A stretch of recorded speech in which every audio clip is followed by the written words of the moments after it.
নমস্কার বন্ধুরা, আশা করি আপনারা সকলে ভালো আছেন। তো আজকে আমরা আলোচনা করব, আপনারা স্ক্রিনে দেখতেই পাচ্ছেন এবং থাম্বনেল দেখে নিশ্চয়ই বুঝে গেছেন কী আলোচনা করা হবে। তো আমাদের ইংরেজি শিখতে গেলে, ঠিক আছে, আমরা সহজ করে শিখব। একটা জিনিস জানতে হবে, আর এই জিনিসটা যদি আপনারা জেনে থাকেন বা একবার শিখে যান, তাহলে আপনারা সহজেই ইংরেজি তৈরি করতে পারবেন। কে বলছে যে আপনারা পারবেন না? আপনারা শুধু বলেন যে আমি এটা পারি না, ওটা পারি না। কোনো কিছুই পারতে হবে না, শুধু এইটুকু যদি আপনি পারেন, ব্যাস, তাহলে ইংরেজির সব কিছুই আপনি নিজের থেকে তৈরি করতে পারবেন। সেটা হচ্ছে সাবজেক্ট, তারপরে ভার্ব, ঠিক আছে, এবং তার সঙ্গে আদার ওয়ার্ডস, যেটাকে বলা হচ্ছে অবজেক্ট। এবারে দেখুন, সাবজেক্ট এখানে দেওয়া রয়েছে আই। তাহলে যদি বলি আই অ্যাম এ বয়, তাহলে দেখুন এখানে আই অ্যাম এ বয়, তাহলে আইটা কি এখানে হচ্ছে সাবজেক্ট। তাহলে আই যেহেতু সাবজেক্ট, তাহলে হচ্ছে আই মানে কি আমি। তাহলে আমার সম্বন্ধে কি বলা হচ্ছে, যে আমি একজন বালক, ঠিক আছে। তাহলে আই এম এ বয়, তাহলে আমার সম্বন্ধে যেহেতু বলা হচ্ছে, তাহলে যার সম্বন্ধে বলা হচ্ছে, ঠিক আছে, যার উদ্দেশ্যে বলা হচ্ছে, তাহলে সেটাই হচ্ছে সাবজেক্ট। তাহলে সাবজেক্ট মানে কি উদ্দেশ্য, ঠিক আছে। যার উদ্দেশ্যে বলা হচ্ছে বা যাকে উদ্দেশ্য করে বলা হচ্ছে, সেটাই হচ্ছে সাবজেক্ট। তাহলে এক্ষেত্রে আই হচ্ছে সাবজেক্ট। তাহলে আমরা দেখব যে সাবজেক্ট হিসেবে কি কি ব্যবহৃত হচ্ছে, ঠিক আছে। I, we, you, he, she, it, ঠিক আছে, দে। তাহলে এগুলো সাবজেক্ট হিসেবে ব্যবহৃত হতে পারে। তো এখন ব্যাপার হচ্ছে যে হি, শি, আই, ঠিক আছে, এগুলো তো সাবজেক্ট। তো এখন সাবজেক্ট হিসেবে ব্যবহৃত হলেও এগুলোর ব্যবহার কোন ক্ষেত্রে কোন সময় হবে, সেগুলো আমরা কি করে বুঝবো? তার জন্য আমাদের কিন্তু প্র্যাকটিস করতে হবে, ঠিক আছে। প্র্যাকটিস মেক্স ওয়ান পারফেক্ট, ঠিক আছে। তাহলে একজনকে প্র্যাকটিস কী করে, চর্চার মাধ্যমে সম্পূর্ণ করে তুলতে সাহায্য করে।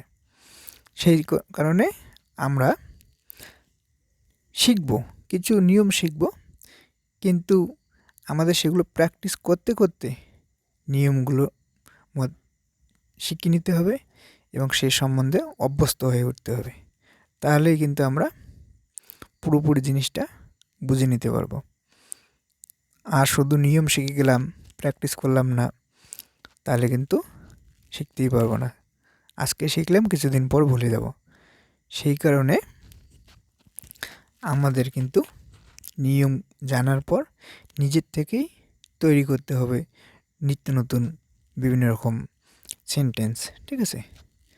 আমরা যা কিছু দেখব, প্রতিদিন যা কিছু করব, সেই নিয়েই আমরা বিভিন্ন রকম বাক্য গঠন করব। তাহলে চলুন এবারে দেখি আমরা ভার্ব, ঠিক আছে। তাহলে আই অ্যাম, তাহলে ভার্বের মধ্যে রয়েছে মেইন ভার্ব এবং হেল্পিং ভার্ব, আবার মোডালস রয়েছে। তো এখানে অ্যাম হচ্ছে হেল্পিং ভার্ব, ঠিক আছে। Am, is, are, was, were, have, has, had. তো এগুলো নিয়ে বিস্তারিত ভিডিও আসবে পরবর্তীতে। তো আপাতত আমরা আজকে বুঝে নিই যে এখানে অ্যাম, অ্যাম মানে কি হই।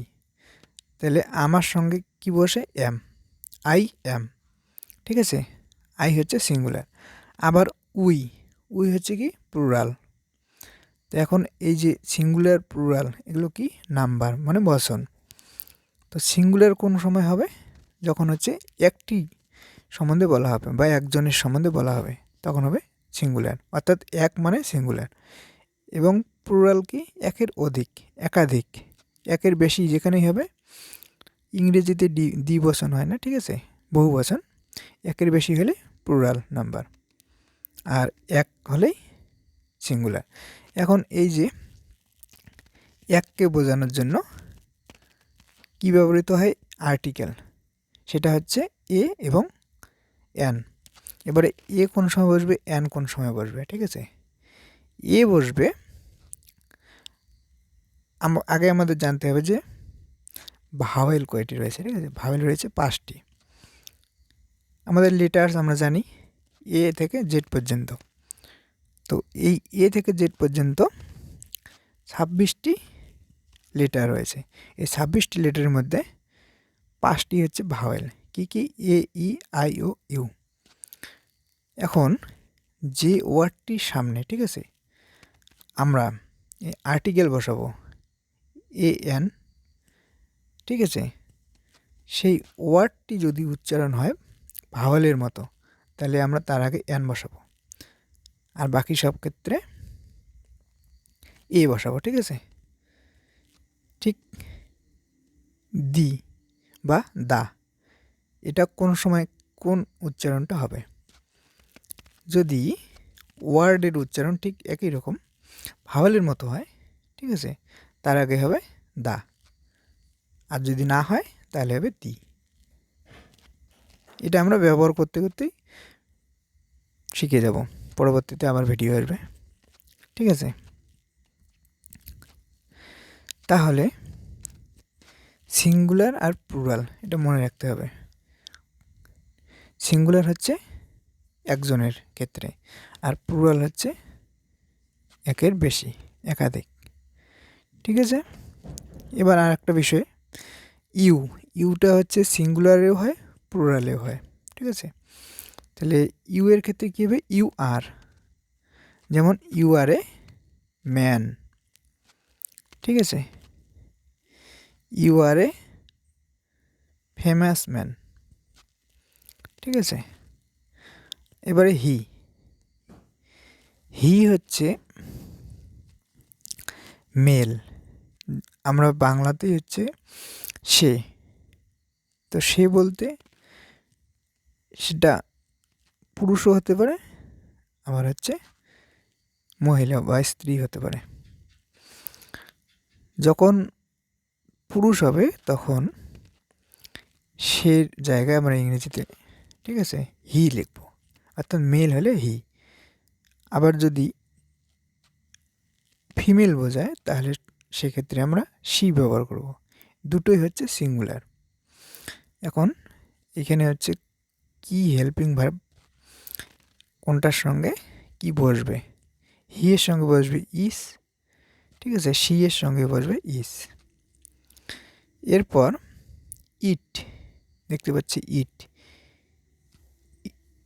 ইট বলতে কাকে বোঝানো হয়, তো ইট দিয়ে আমরা বোঝাবো নন লিভিং বিং, ঠিক আছে, অর্থাৎ যে সমস্ত জিনিসের প্রাণ নেই। কীরকম, যে যেমন হচ্ছে মনে হচ্ছে যে প্রাণ আছে, আকাশ দিয়ে মেঘ উড়ে যাচ্ছে, তো মেঘকে আমরা বলতে পারি। তারপর হচ্ছে অ্যানিম্যাল, ঠিক আছে, গাছপালা, এগুলো বোঝাতে আমরা ইট ব্যবহার করব। তো এটা সিঙ্গুলার হিসেবে ব্যবহৃত হয় ইট ইস, ঠিক আছে। এবারে দে, দে হচ্ছে প্লুরাল ফর্ম, তো দের সঙ্গে কী হবে, দে আর। তো এই সমস্ত দে আর ইজ এগুলো হচ্ছে সব প্রেজেন্ট টেন্সে হয়। পরবর্তীতে ভার্ব নিয়ে আমরা এবং টেন্স নিয়ে বিস্তারিত আলোচনা করব। তো এখন এইটুকু বুঝে রাখুন যে দে, ঠিক আছে, দের সঙ্গে কি হবে প্লুরালে আর। তারপরে হ্যাভ হ্যাজ যখন ব্যবহার করব তখন দের সঙ্গে কি হবে, দে হ্যাভ, ঠিক আছে, হি হ্যাজ, শি হ্যাজ, কারণ কি হ্যাজ হ্যাভ কোন ক্ষেত্রে ব্যবহৃত হবে? হ্যাভ সাধারণত ব্যবহৃত হবে প্লুরাল, ঠিক আছে। আর হচ্ছে আই এর সঙ্গে কি হয়? হ্যাভ হয়, আই হ্যাভ, ঠিক আছে। ইউ এর সঙ্গে কি হবে? ইউ হ্যাভ, ঠিক আছে। কিন্তু হি হ্যাজ, শি হ্যাজ, ইট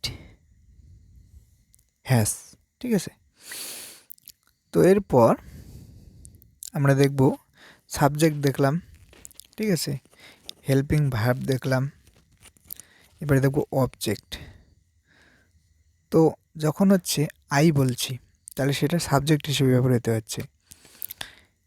এবারে আই এর বদলে যখন আইটাকে আমরা অবজেক্ট হিসেবে ব্যবহার করব তখন কী হবে? মি, ঠিক আছে। এগুলো কেন বলছি? এগুলো শেখার সাথে সাথে যখন আমরা ভয়েস চেঞ্জ শিখবো, ঠিক আছে, তখন কিন্তু আমাদের সাবজেক্ট অবজেক্টের ব্যাপার থাকবে। যদি আই দেওয়া থাকে, ঠিক আছে, তাহলে আমরা সেটাকে পরবর্তী অবজেক্টে পরিণত করার জন্য আই থাকলে কী করবো? আইকে মি, ঠিক আছে, আইকে আমরা করব মি। এবারে উই যদি থাকে তখন সেখানে কি করব? অবজেক্ট হিসেবে উই এর অবজেক্ট হচ্ছে আস, ঠিক আছে, আস, উই আস। ইউ, ইউ দেখলে ইউ, ঠিক আছে, ইউটা একটা ব্যতিক্রম। হিম, হি দেখলে হিম, ঠিক আছে, এবং শি দেখলে হার, আর দে থাকলে হচ্ছে দেম। তো এইগুলো হচ্ছে অবজেক্ট হিসেবে ব্যবহৃত হয়। এবারে আর একটা আমরা জিনিস দেখি যে কি আই আর মি শিখলাম, তাহলে আমরা তো জানি যে মাই, মাইটা তাহলে কি? তাহলে এটা হচ্ছে থাকা অর্থে, আসে অর্থে ব্যবহৃত হয় পজেসিভ হিসাবে, ঠিক আছে। তো সেই রকম ঠিক একইভাবে ইউ এর কী হবে? ইয়োর্স, ঠিক আছে। হি জানলাম, হিম জানলাম, তাহলে পজেসিভ অর্থে এখানে থাকা অর্থে হিস, ঠিক আছে।